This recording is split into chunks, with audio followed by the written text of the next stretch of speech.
Could you put that your headphone on? Check 1, 2, 2, 2, 2. I'm good. Cheryl? 1, 2, 3, 4, 5, 6, 7, 8. Johnny? Testing. I sound good. My God, listen to me. Billy.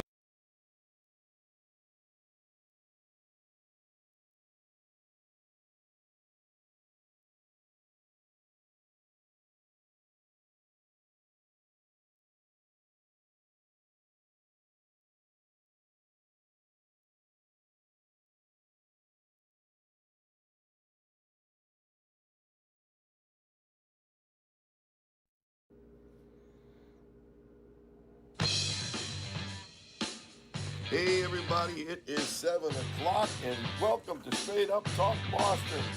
With Joey Canzano, Johnny Peasy, and me, Billy Pizzullo, have we got a show for you tonight.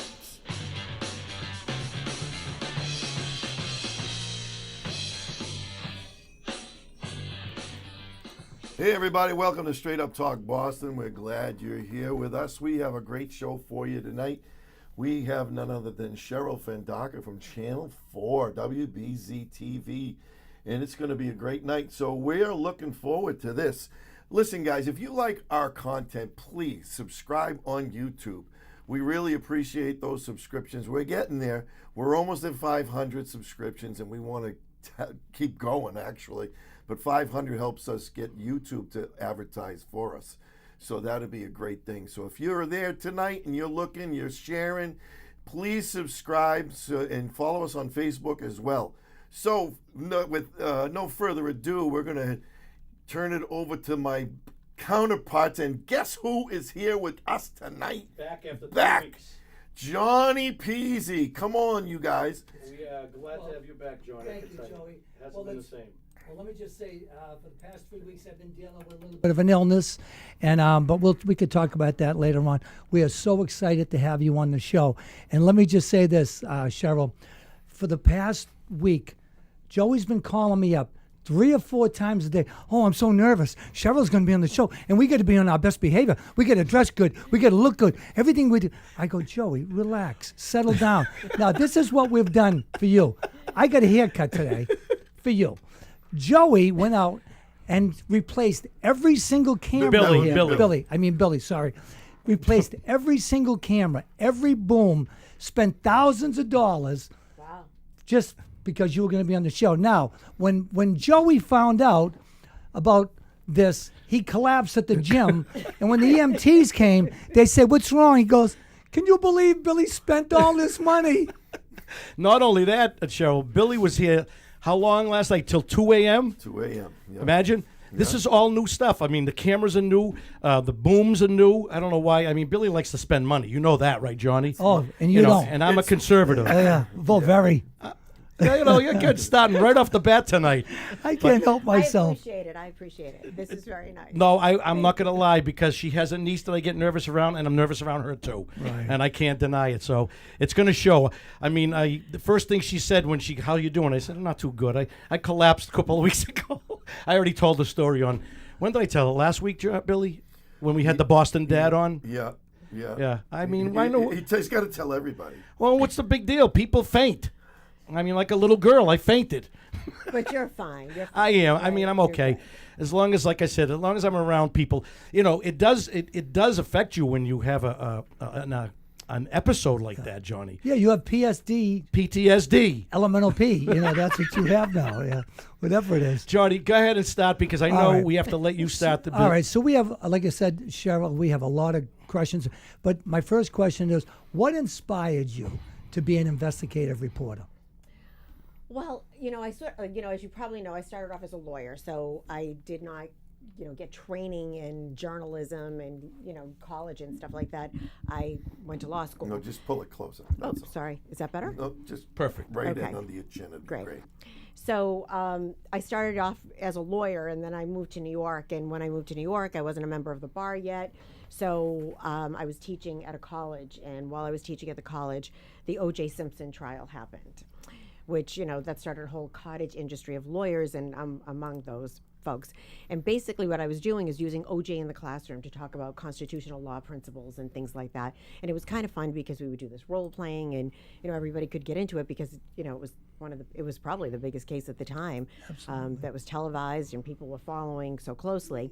And then from there I got into reporting, and then from reporting, I mean, being an investigative reporter is basically being a reporter who just goes and digs a little deeper. And I'm kind of like a digger. I like to know a little bit more about why something's happening or why not, and who should be helping and why aren't they helping.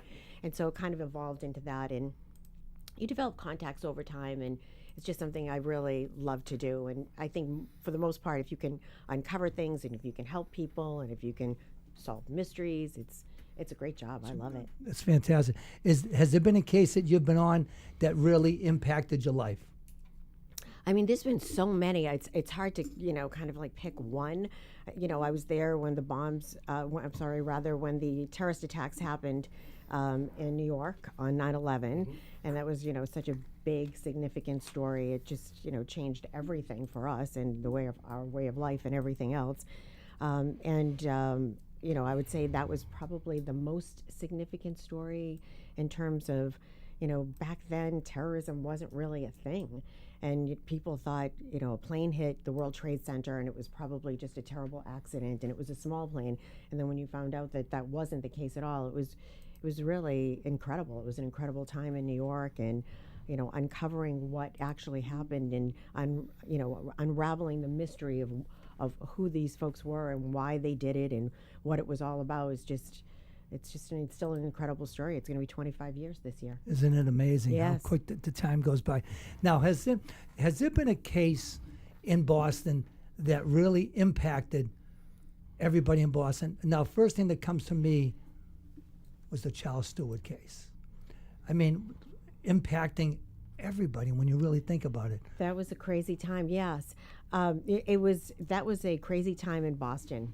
When that happened, I think that, we didn't have all the technology that they have now. There were no cameras, there were no cell phones. I mean, there was no way to check towers and figure out where people were. So, piecing that together was not what it would be now.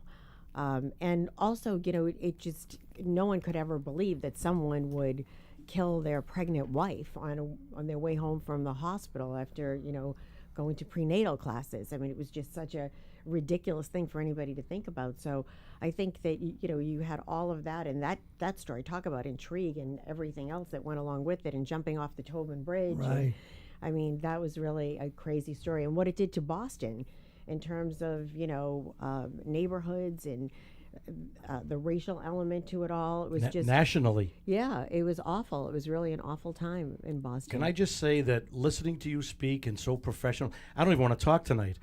I mean, Well, that's good for us all. So when we talk, No. Always going to start. We get started from the right foot, and he just trips us up. Go ahead, John. I know you want to keep talking because we're not going to get a word in with him tonight. No, just a couple of things I want to mention. You know what's amazing? Because you were at the forefront of being an investigative reporter in Boston, very well known, loved by everybody. And the thing is, now it's amazing. All these TV shows that are on now, everybody wants to be an investigative reporter. I have my grandson, Dominic, he wants to be an FBI agent. He's watching Netflix, the Idaho murders, and he's trying to, and it's just amazing. But you notice all the TV shows now on TV, Dateline, everything is about crime. True crime. True crime. Yeah. So here you are, on the forefront of all that.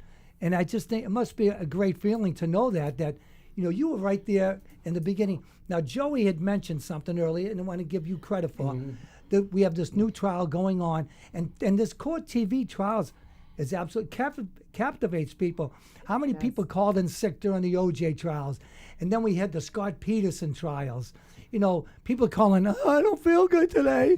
And they put on the TV. All of it. It's changed everything. When you Changed Karen everything. Reed, everything. You can watch the whole thing unfold. It's really amazing to have cameras in the courtroom where you, sitting at home, can watch yourself and decide whether or not you believe the witness, or whether or not you think those were good questions, or whether or not what you think about the prosecution's case or the defense strategy. It's fascinating. It's great. I think it's great. You know, and I don't mean to be a hog, you guys. So Oh, please, we'll never get a word in tonight. all right, there you go. I'm only kidding, No, Johnny. I know, but- you haven't been here in 3 weeks. You're due. All right, thanks. Now, you remember the Pamela Smith trial, right? Oh, Pamela God. Smart. Smart. Yes, Sorry. yes, Pamela, that's yes. right. Pamela Smart. Now, you know, when I liked watching these things too. I was a Kennedy assassination buff. I used to give lectures in the 70s because I was a big conspiracist. So anyway, but my point is, I thought during that trial that I didn't think she really got a fair trial because they let the jury go home, and in the news she was called the Black Widow, and I don't, me personally, I just always felt that kind of turns people their opinions when we don't know. Don't get me wrong. Do I think she's guilty? Yes. Did she get what she deserved? Yes. But sometimes, do you think that sometimes maybe the media goes one way and then it just sways everybody's attention? I mean, what do you think about that, Cheryl? You mean in terms of having cameras in the courtroom and reporting and all of that? And the news. You know, I hope my colleagues, I mean, we're not opinion news. We're just regular news. So basically, we just tell you what's happening. You get to draw your own conclusions. We tell you this is what they said, this is what she said, and you at home draw your own conclusions. Right. So if we do that's our job. Our job is not to, be advocates for any side.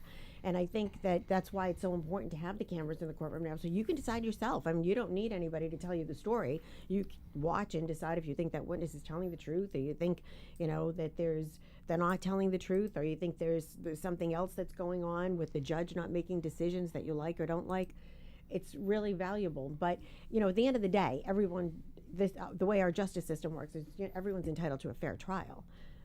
And that has to be the gold standard, right. No matter what. Exactly. Now, Joey brought up a very good point. We have this new trial on TV right now.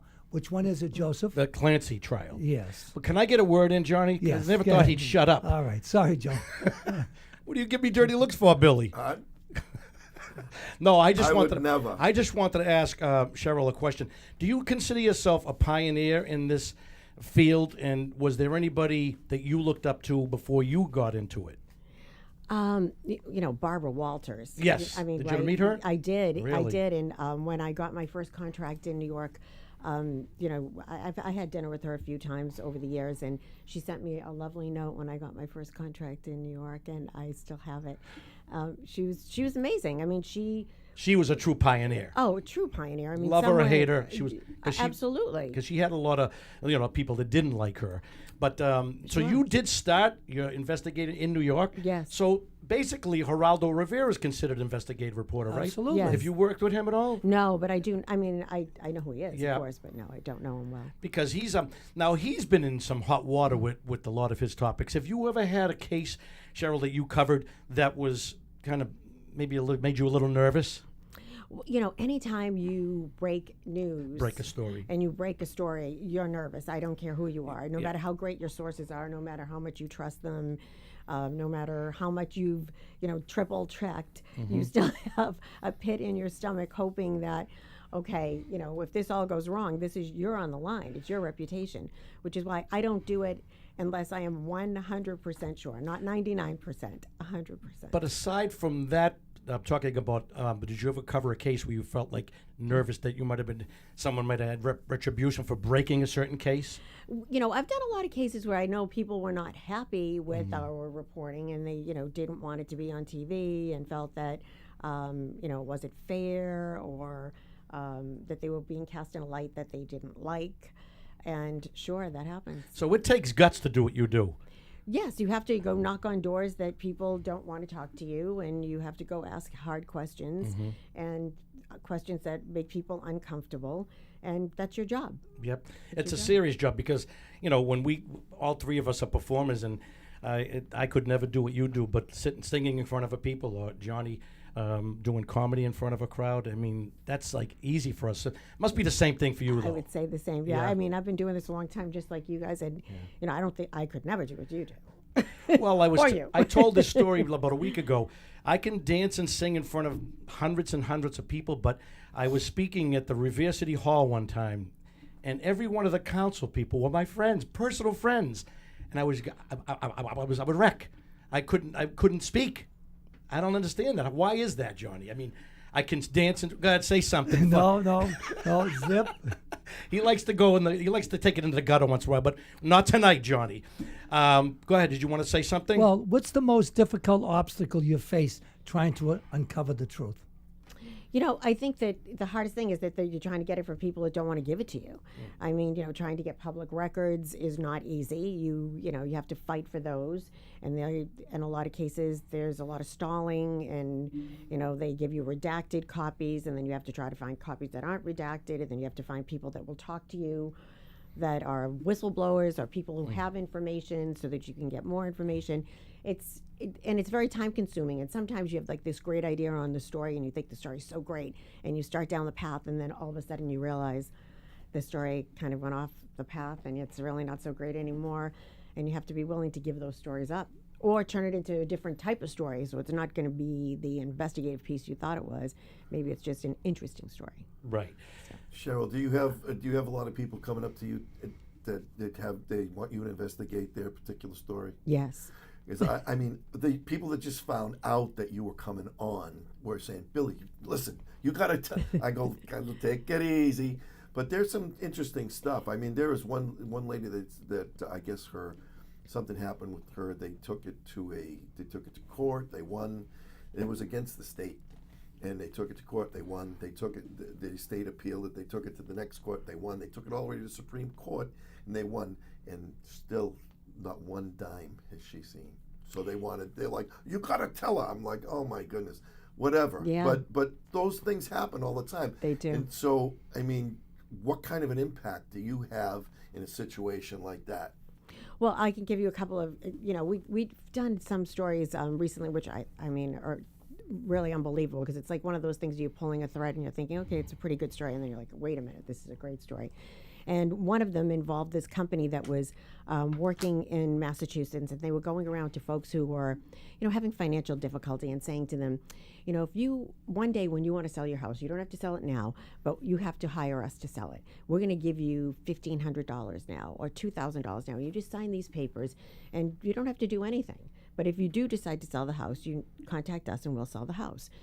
So these are folks that, sometimes didn't even have heat in their house. So they the $2,000, $1,500, that's a lot of money to them. So they take the money. They forget all about the fact that these folks need to sell their house when and if they sell it. They later find out when they go to sell the house that there's a mortgage on their property, that these people, for the $1,500 they gave them, now have a mortgage, and now you have to pay them whatever the percentage is of buying a house, whatever the realtor fee is. And in some cases, these people had already hired somebody else, so now they're paying double. So instead of paying, a 6% commission, they're paying a 12% commission. And they went around and did this with all of these people, like hundreds of them. So we heard from one person that we found out about this with. And then we started looking into records, and we found more and more and more, and went to find all these people. Almost every single one of them had no idea there was a mortgage on their property. And it turned out a 40-year mortgage, not just a little mortgage, a 40-year mortgage. How was that Yes. possible, though, Cheryl? Because these, if you're down and out and someone knocks on your door, they're like going to give you money right now, and all you have to do is sign these papers. And a lot of people obviously didn't read them. After our investigation, the Attorney General's office shut them down. They're not doing any business in the state at all anymore, and all the mortgages were found to be invalid. Wow. So that's one case. We did another one where there were these other mortgages that are like predatory lending, that was back in like the early 2000s, where there was this mortgage called Pick-a-Pay. So they would say to people, sure, we'll give you a mortgage, and we'll give you a $400,000 mortgage, and you can pick how much you want to pay every month. And so people who don't have a lot of money would say, okay, can I pay $400 a month? And they're like, sure. But the interest continues to accumulate. And at some point over the years, you owe way more than this property's worth. And now it comes home to roost. So that $400 payment that you were making for 15 years or 20 years is now a $2,500 payment that you cannot afford. So this was predatory lending. Real banks were doing it, like Wells Fargo. Real banks were doing this, and getting away with it for years. And a family contacted us and said that that they had to be out of the house. It was going to be a sheriff's sale. It was a foreclosure. We looked into it and found it was predatory lending. The bank deeded them the house back. For zero, no money. Gave them their house back. You are a hero. I mean, it was amazing. That's what I call impact. And right you're there. a zero. Right. I mean, so it's. Sorry, Cheryl, I That's couldn't okay. resist. I mean, those are the kinds of stories that you feel good about being able to actually make a difference. Prevent people from being scammed. I mean, that's a whole nother thing. That's There's huge. million That is scams so now. huge. But Cheryl, how do these banks know that a person is it usually a person that has no mortgage, a house is paid off, and they're just down in their luck, they need money? How do these banks know where to go, who to go to? Well, the banks, those were banks from back in the early 2000s. Right. The other scam that they had going on, they would look at the tax records. You'd be behind in your taxes. Gotcha. Yep. And they would There it realize, is. and then if they looked at your property, they would see all attachments because you had creditors that you weren't able to pay your bill. You were behind in your mortgage. So now if they come walking into you and they're offering you a few $1,000s and you take it and then you don't remember that you need to use them as a realtor. Isn't it something though? It's A terrible. person with no mortgage, nothing, completely paid, and they can still get themselves in that kind of trouble. Yes. That is predatory behavior. It's amazing. Yeah. By it's the way, awful. I would like to acknowledge Billy's shirt. Isn't it fantastic, It that is. shirt? It is. That It's awesome. shirt. All we need is a piano, like Liberace. Wow, look at him. It's very over there. sparkly. Very sparkly, It's blinging. very sparkly. My Bling, bling, God. yes. How do you protect your confidence? That's a good question, Johnny. That is a good question, and I would never I would never tell anyone any of my sources, No. never, under any circumstances. And it's really funny because now they're trying to put together a Reporter Shield law, and it was just in the news about 2 weeks ago. And I don't know if you remember Susan Warnick. Oh, sure. course. Who's I'm a fri- very She close came to. I friend. was in Florida doing a show. She's a friend of mine. She's she one came of to my the best show. friends. Oh, Oh, she's now you're gone, Johnny. All she can do is ask, you know Johnny Peasy. Johnny who? No, she's No, she's Susan loves me. amazing. She's Susan loves amazing. me. But you might remember many years ago, she was working on a story and they wanted her to divulge her informant, the person who had given her her source, and she refused to do it, and she was sentenced to jail. Susan Warnick? Yes, yes. I didn't know that. Yes. She do time? No. I mean, at the last minute. Wow. Yeah, but Wasn't she married to Bob Gobel? Bob Lobel. Gobel. You were close. You were close. I'm a very sick man, Cheryl. Excuse me. I know you fainted. You fainted. Oh, tell the whole world. Thank you, Cheryl. You're getting a big mouth as Johnny. It's the Revere Italians, is what it is. They always mess up the different I names. know. It's my mother did the same thing. I just actually saw Bob LaBelle. Yeah, he's not doing great as we know. And who's the other one? Mike. He was on the sports. Mike Lynch. Mike Lynch. I know them. I've met them over the years in certain Both great situations. guys, yeah. Great guys, right? Great guys, Great. yes. Now, how has social media helped you? Either helped you or not helped you over the years? I mean, think about it when you started doing it, because you're probably 41, maybe 39. 39. 39, yeah. Yeah. And I thought it was 29 myself. all right, Mr. Bling over there. Liberace. Liberace. But when you started doing what you're doing, you didn't have the social media, you didn't have Right. TikTok, and we didn't have all these other Right. platforms. But how has it now affected your job? Well, you don't have time anymore because the way social media moves so quickly, you don't have the luxury of saying, okay, I can work on that story and finish that tomorrow. I mean, a lot of times if we find something out, we have to put it on TV like that day within just a couple of hours because someone else is going to do it. So you lose that immediacy. I mean, the bad part about it is you have bad to the extent that it is bad, I guess. You have citizen journalists. So you have people who don't have any parameters. I mean, I work for a company. I work for CBS News, and we have standards, and I just can't say anything I want to say, and we can't put things on TV. And there's a reason why, we have lawyers that look over our scripts and make sure that we're not doing anything that that's a problem. But anyone can write anything they want on social media, and then it takes off. And they don't have any of those standards or any of the ethical concerns that we have.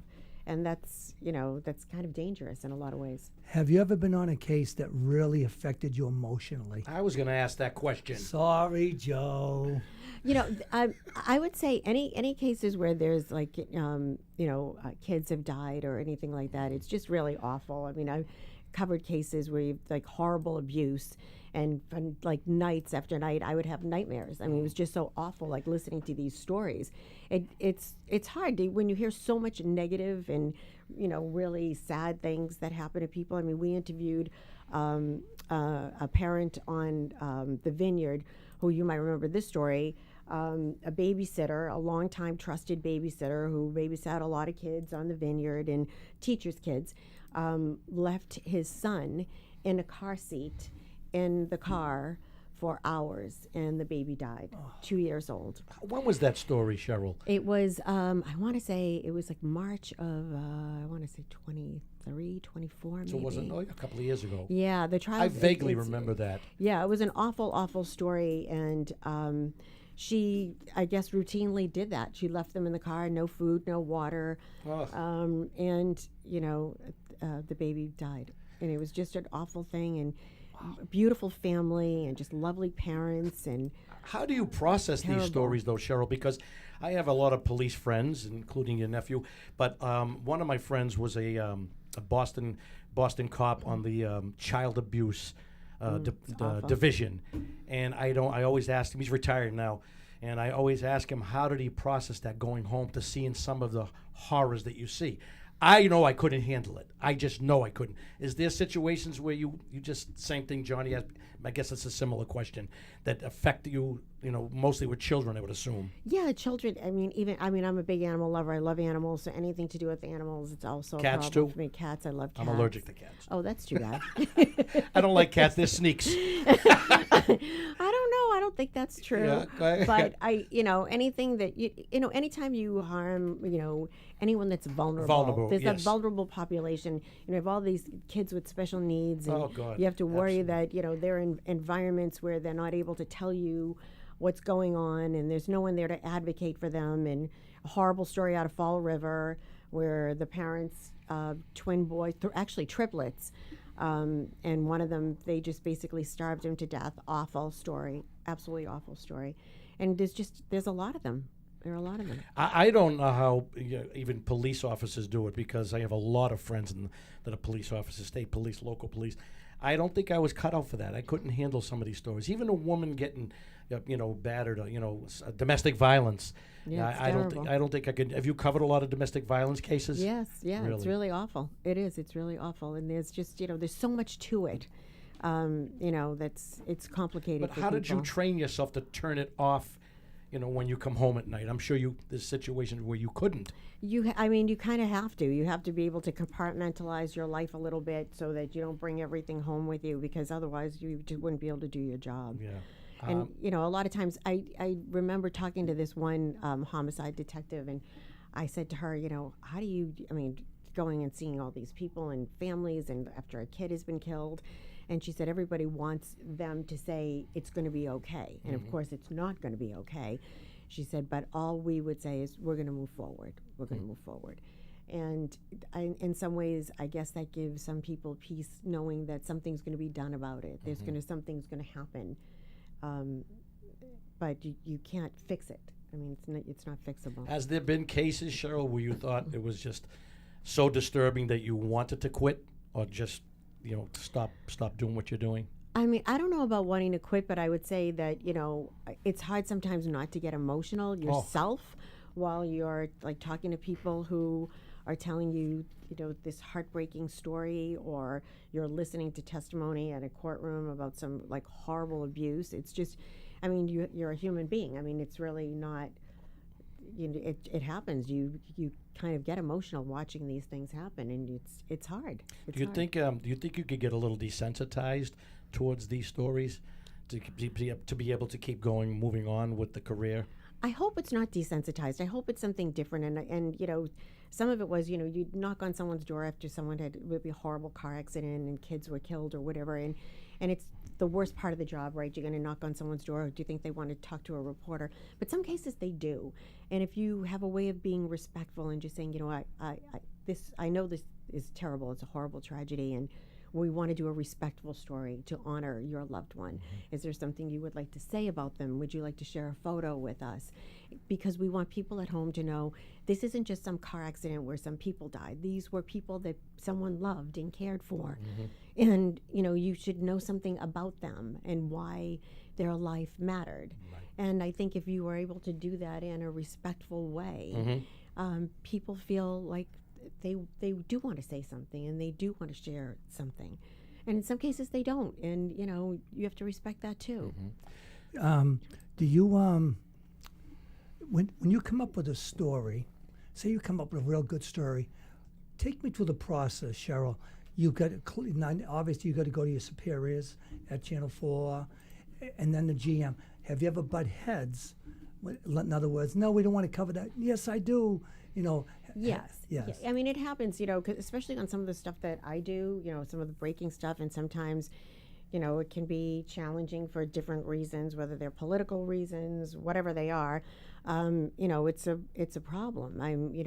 We've done stories where I've had to go in there and say, we have to do it. I know it's uncomfortable. I know that people don't like it. And, I can think of a few stories that I probably shouldn't talk about that were tough stories for us. Right. Because, you're directly affecting someone by telling this story, which you know to be true, but that needs to be told. So, Have you ever had a story where the police department, wherever it was, whatever city, actually reached out to you and said, hold off on that story? yes, Okay. yeah. And, if there's a really good reason for it, and sometimes that means that they'll give us access and they'll say, listen, we're really close to grabbing these guys, but we'll give you access once we do it, and then you can put the story on, and we already have everything else. And, obviously we don't want to do anything to jeopardize any police investigations if they're, Right. doing something. Now you must. I know, like the FBI is trained in this. Do you have a good sense of when somebody is not telling you the truth, and how do you deal with? Thank you, Cheryl. now there's the strawberry incident. They're all turning against me. Remember that Bogart movie, Kane Mutiny? No, forget it.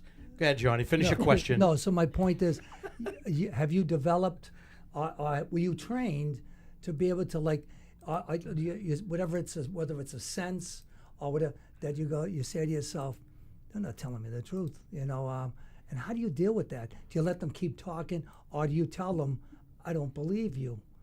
Well, I mean, there's a couple of things. I'm a lawyer, so being able to cross-examine people is, part of the job. Right. That's why I'm nervous. You're an attorney. Maybe that's probably it. You're probably in some legal trouble. But I think, you know what kind of questions to ask. And sometimes, if that's their answer, that's their answer. And if when we present the whole story and you're sitting at home and that's what these people said and that's what he said, and you at home draw your own conclusion as to whether or not you think they're being honest. Right. What do you think of Nancy Grace? She does a fine job. I know that she's got to show that she's, an advocate in many ways, and she goes after people sometimes in the way that she does it. But she has an opinion show. It's very different from what we do. Right. Yeah. I swear, it seems like every case that you've ever has on, guilty. I always get that. 2 minutes into it, guilty. Me, when I watch any of these shows on TV, I love hearing both sides. I love to, make my own determination, and that's how I look at things. I like, because I think I'm a little sleuth. What do you call a sleuth? Slow? No, Sleuth. Like a I think detective. I'm like a little sleuth myself. But that's good because sometimes when you're watching these things and you make a decision and then all of a sudden you hear other information and you're thinking, well, wait a minute, now I've changed my mind. So it's good to get the whole story. Now, John, Right. can I get a word in? Let somebody else talk. God.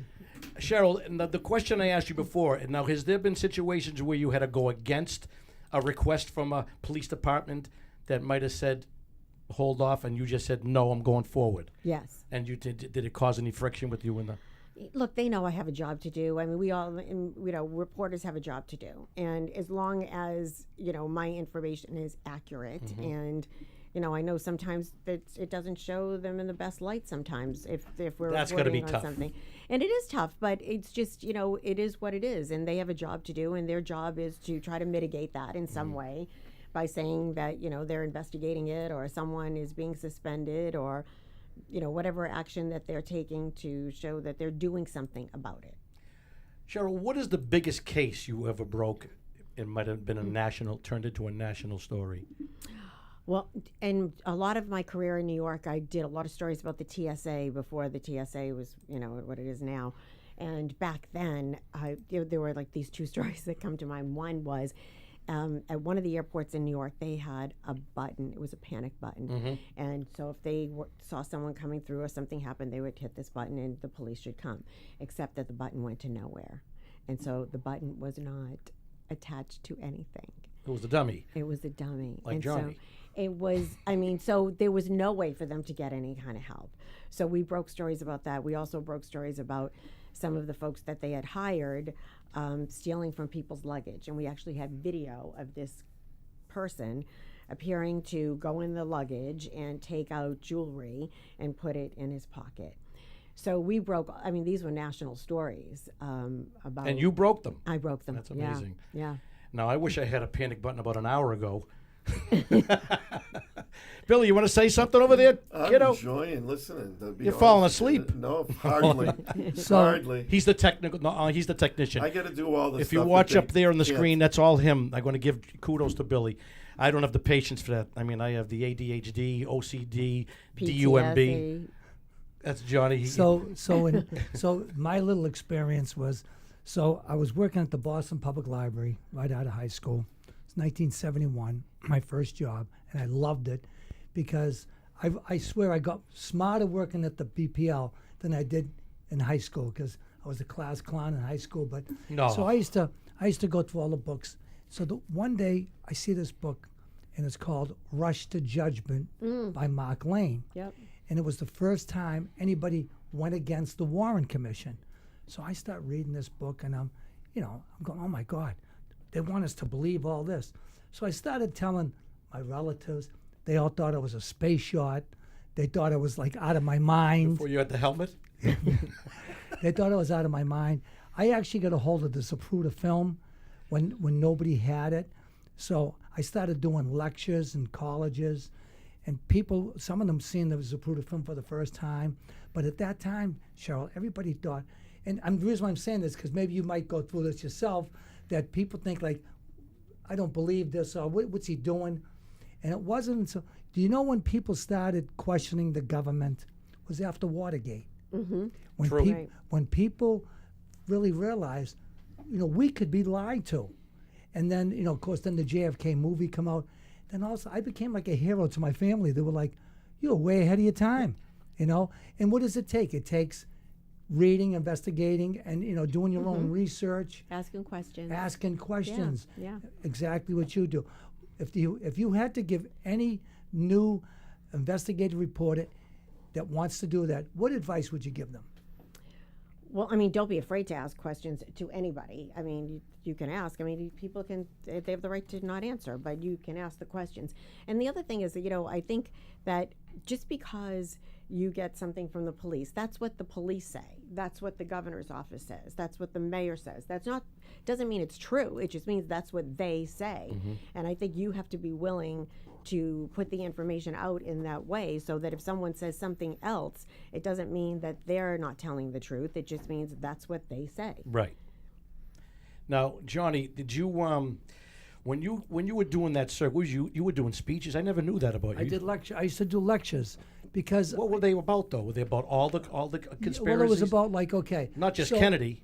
Well, no, this had to do with the Kennedy assassination. I just became I had books that went to the ceiling and back. I was buying books and I'm doing my research. I got the Zapruder film. I got shot, and so I just said, a lone gunman. This could not have been done by a lone gunman. Right.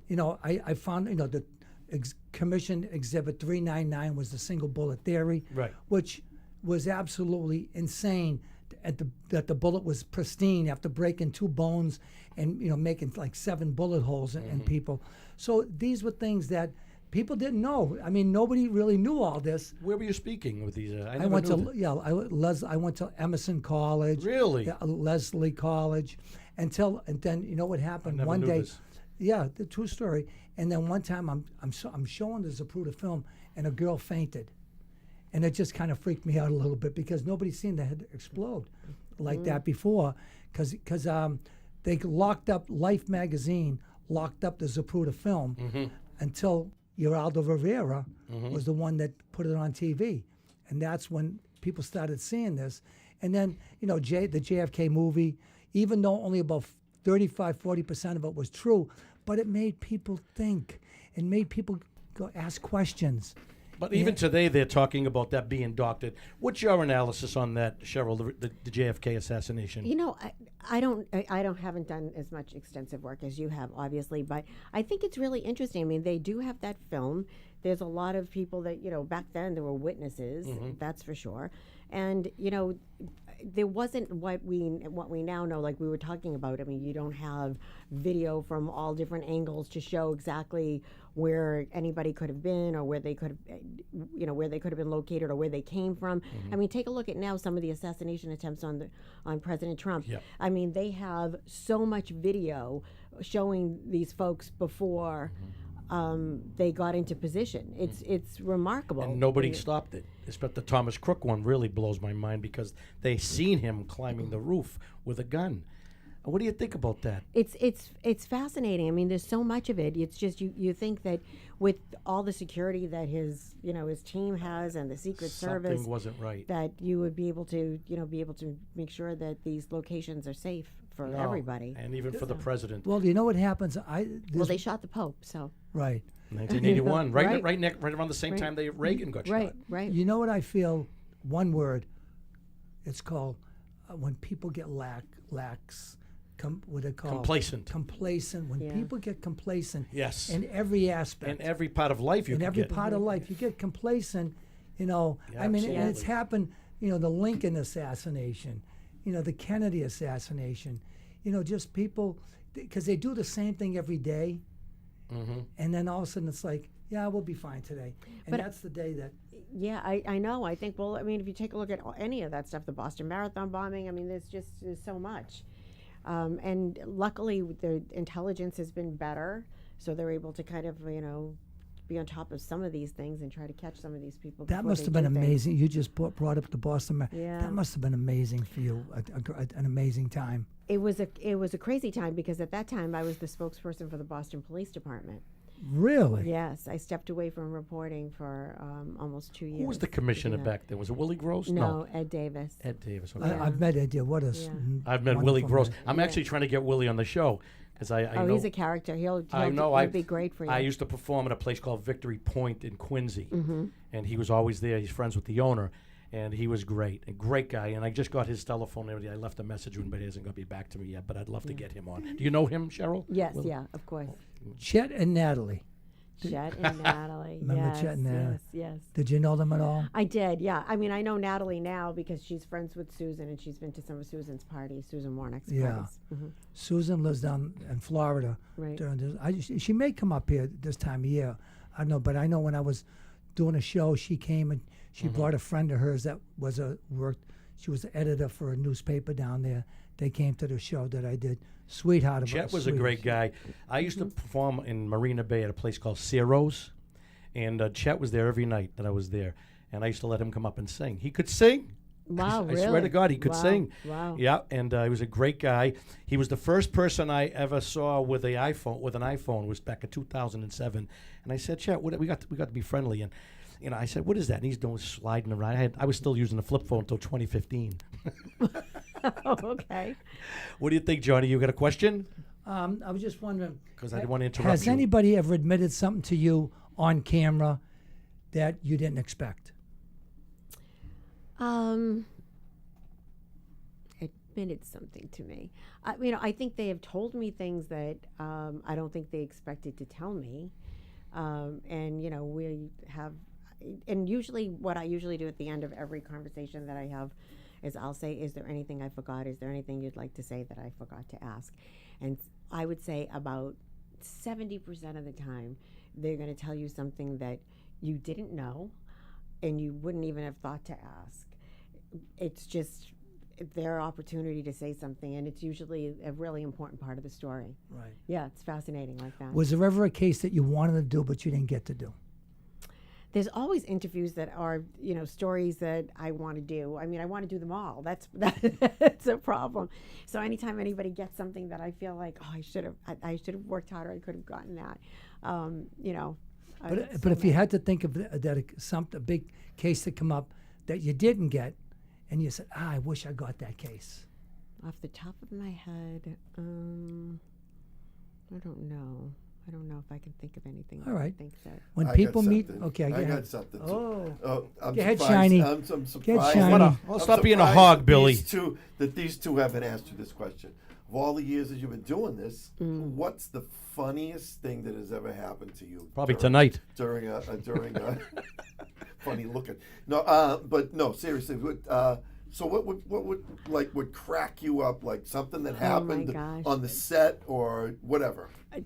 There's so many. I mean, like sometimes, what's happening on the set is what you are seeing is nothing about what's the rest of what's going on around. And sometimes it's, someone doesn't have their mic on or it's not attached or whatever's going on. It's complete chaos. But once they're on TV, once anybody's on, it's fine. You would never know anything was wrong. Well, that's called professionalism. Right, exactly. You just roll with it and you just, whatever it is, you have to get past it. But I did this one story with the photographer of mine, and we went and interviewed this guy about a nuclear power plant. And he was really kind of a character to begin with. And we set up the interview, and we go to his place, and it's the middle of winter, and the place is in the middle of nowhere. And we're driving there, and then all of a sudden a car is following us. And we're like, wait a minute, we're making all these turns, and the car's following us. And it's the guy we're going to interview. He came to find us. So then we're like, okay, this is really weird. So we go to the house, which is very strange, and it's this gigantic farm, and there's just a house, and it's a big, big house. And he said, you have to come around the back, and you have to walk up like 2 flights of stairs to an attic room. And I'm thinking, oh my God, this isn't going to be good. They're never going to find us. I mean, we'll just be dead, and that'll be the end of it. So we go up to this attic room, and there are papers all over a bed, and it says North Korea and China, and all of these. He's got theories about all these things, and he's got pictures and crazy. And and he can't hear that well because he's an older man. And so my photographer's name is Tom. And so he says, what's your name? So Tom says, Tom. And so he says, what? And he said, Tom. So he said, Cobb? And my photographer says, yes. So I mean, I don't know how we got Cobb from Tom, but we were like literally dying. So that just became his name for the whole rest of the time that we worked together, which was years. Cobb. So and then everyone else started calling him Cobb. I mean, it was just the craziest thing. And it was a bizarre interview, but he wasn't wrong. Right. Also, the guy knew what he was talking about, but he was quite eccentric. Now, we have an ongoing gag here about the moon landing, as we talked before we went on. And I know you're on Johnny's team when it comes to the moon landing. Am I right? Because she's smart. Because she's brilliant. Well, I mean... Well, that would mean you're brilliant, too? Well... Let's not get crazy now. But you do believe we landed. That's all I do. Okay. I do, yes. Okay. I'm not going to argue with the... And that's not going to change your mind, Joseph. No, I disagree with her. Billy's on my team when it comes to this. Well, We've had no, so many you wars agree on with- this. Huh? Yeah, you agree with everything Billy That's says. not anyway. true. Billy aggravates me a lot. I don't agree with... Choking on that one, boy. See, now, we thought you were going to be... I mean, I was nervous because we had... I don't know if you know Lou Antonellis. He's a big shot in the IBEW, local 103. And one night we had him a couple of weeks back, and he's a serious guy. But when he showed up, and I was nervous because Johnny wanted to do some kind of skit, and I should have let him do it. I dropped the ball. He turned out to be a bigger clown than all of us, So tonight, and you were extremely relaxed and, making me relax because I am a very sick man. The lorazepam. No, it ain't the lorazepam. I'm still shaky. You don't... It's something in the family, I'm telling you. If you only knew what he's put me through for the past week. No, don't listen to him. No, Joseph. I'm a very sick man. Yeah, I know. Every single day. Do you realize we have Cheryl Fiandaca? Yes, I did. Now we got to be very serious. We got to be very careful. I did the same He thing did with the Lou same- Antonellis. He said the same thing to me. He's called me, listen, we have to be on our best behavior. I Can't have. say that. Well, it's not every day we get a lovely lady like this. I have to look at you two clowns every Oh, time. well, you can count now. Yeah, Cheryl, I'm not going to lie. I was a little concerned because you got to watch out their behavior. Sometimes Johnny has a tendency to take it into the gutter. Well, you were all on your best behavior. I appreciate it. Thank you. It was great. Thank you. No, Johnny and I, we have so much fun. But like I said, usually it's a guy here, some ugly guy, and we don't care. But tonight I did want to be on our best. Is there something wrong with that? No, there's not. No, Joe, you were right, Joe. You were right. I'm always right. Can I tell you something? This has been one of the best shows that we've had here because you have been so informative, well spoken. And it's just been absolutely, what a pleasure. Well, thank you for having me. It makes This you is really. great. Well, we're not done yet, Oh, Cheryl. no, we're not done. We got a few more minutes. Yeah. You in a hurry? No. Oh, good. No, take We'll your be here time. till 3 a.m. No, now, do you have any favorite TV shows that like you like to binge? Like maybe something on Netflix or something on Showtime. And I'm with you. I love true crime. I Yeah. love true crime. I mean, I just love to watch true crime. are you ready for my favorite TV show? Sure. What is it? Dexter. Really? I Okay. absolutely. The concept of Dexter was he only like if somebody murdered 5 people and got away with it, he took care of it himself. And to me that's justice. I don't know. Before we finish tonight, and we have a few more minutes, I want to discuss the Clancy thing because I posted something today, Cheryl. Now, I don't know if you know, I have a talent of stirring the pot, and people. But I do the know. one thing You Joe, do know? know. Yeah. Oh, you've been watching? I do know. But one thing, I don't want to put I don't want to put her on the spot. No, I'm not gonna put her on the asking her whether I she was thinks not- this way or No, that way. no, I because was- maybe that might not be good for I her. was not going to do that. But talking about the case is a great thing. I look at the reason why I'm bringing this up is because I'm going to keep it surface. I posted something on my own, not and I've caused a lot of people are agreeing with me, and I've been there talking about the husband now being part of it. I just can't go along with it yet at this point. I just don't agree with it. Could you give us your input on the case? It's a horrible story. Oh, right, terrible disgusting. story. It's on every Disturbing. single level. On every level. Yes. Right? I mean, 3 dead children. Oh. It's horrific, and it's a real serious issue. You're talking about it's a murder trial. You're talking about serious mental health, psychoses. You're talking about the health care that. We all know healthcare has got a lot of problems, and whether or not, and especially folks that have mental health issues, there's really not a lot of help for them, and there's not a lot of places for them to go to get the help, and it's an awful story on every level. It's an awful story. So you don't have any opinions either way on it. You're just going to. Like you, I'm watching, and whether we were talking about. I mean, this is what's so great about having cameras in the courtroom, that we can all watch it and make our own decisions on what we think about these witnesses, the doctors, the police officers, the husband, everybody. You can make your own decision about what you think about them, whether you think that they're credible, whether you think, what you think about the health care she got, whether she got enough help at home. Have you whatever. covered this story, Cheryl? I have not. Okay. No. Yeah. It's a tragic. It's Oh, it's one of the awful. most disturbing ones. When I heard the story, when was it, about 2 years ago, Billy? What, did this happen? Yeah, it happened 2 years Two ago. And when I years heard ago. the woman jumped out of the window and paralyzed us, that was even brought it to another level. I mean, Yeah, it's awful. what a horrible. And then she's in the courtroom in a wheelchair. Yeah. But women when they have babies, they go through, their body goes through so many Oh, changes. sure. You know what it's like, Joey, because your He's had body a does couple of a kids. lot of changes. when see what I got to deal with? I You think see. it's easy, I Cheryl? see. When Joey became a father, he didn't go to work for 2 years.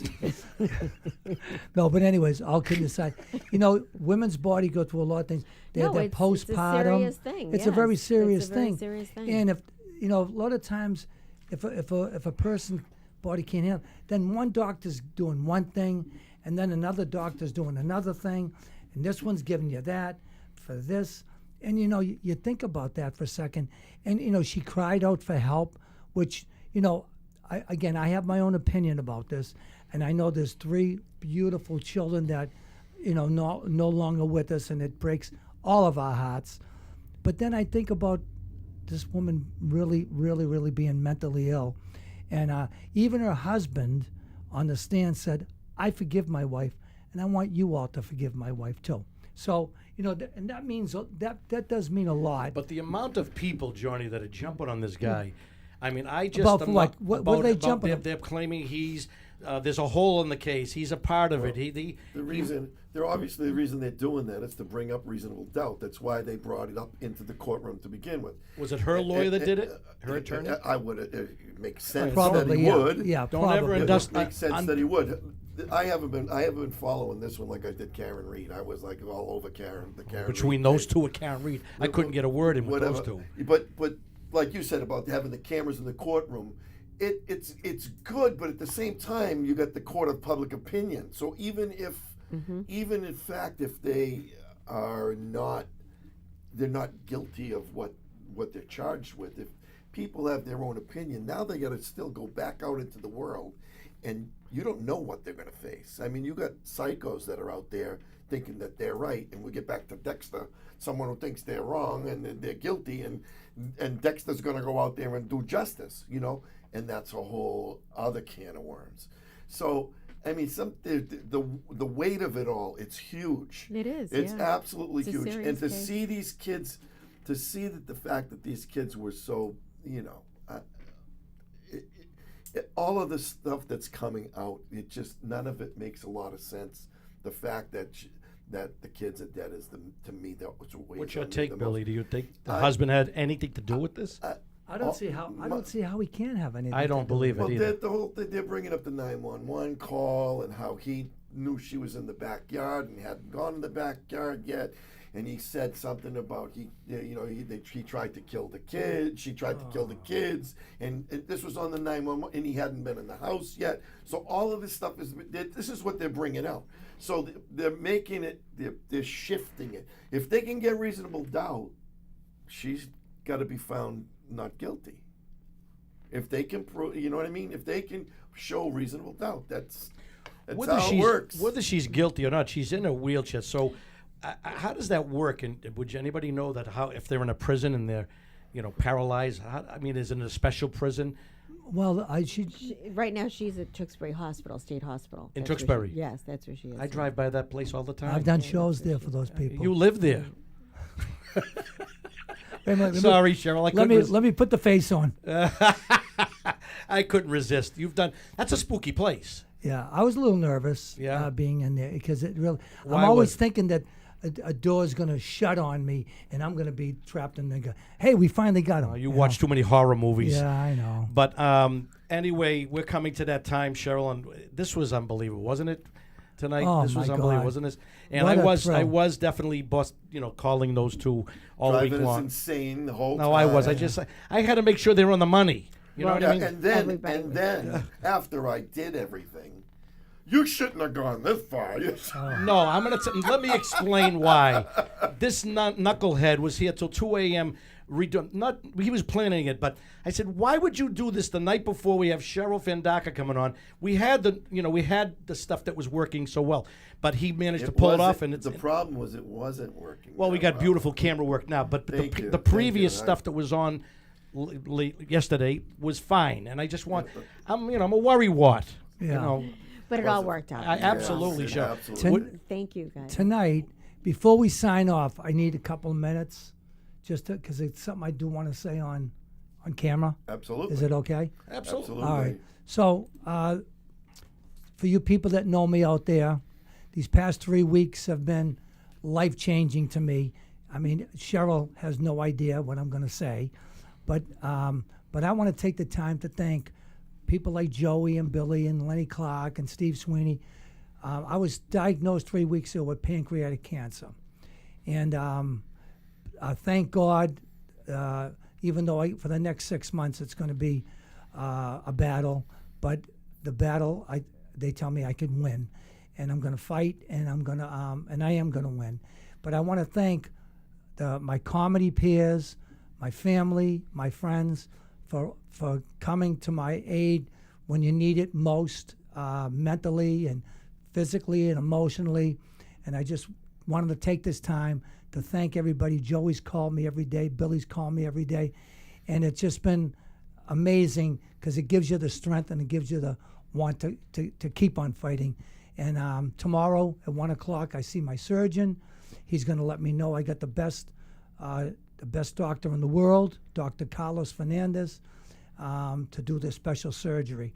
But again, I want to thank everybody out there. This is my first time back in, what, 3 weeks? Is this? Yes. It's been Yeah. 3 weeks. Yep. I didn't want to miss this for the world because being here with this wonderful, beautiful guest of ours, Cheryl Fiandaca, a celebrity that we've had unlike anywhere else before. But I want to thank everybody, and God bless you all. And I'll let Amen, you- Johnny. Yeah. Amen. And God bless you. And you Thank are you. gonna you are gonna beat it. Thank are you. going Thank to. you, Cheryl. Thank you. Cheryl, will you come back on? Was this painful? Yes. No, this wasn't pain. This was painless. Because now that I'm relaxed around it, I'll be a little more, I felt, I'm not going to lie. I was nervous because well, first of all, I drank caffeine. And I got to stop the caffeine. I think my body changes every so often.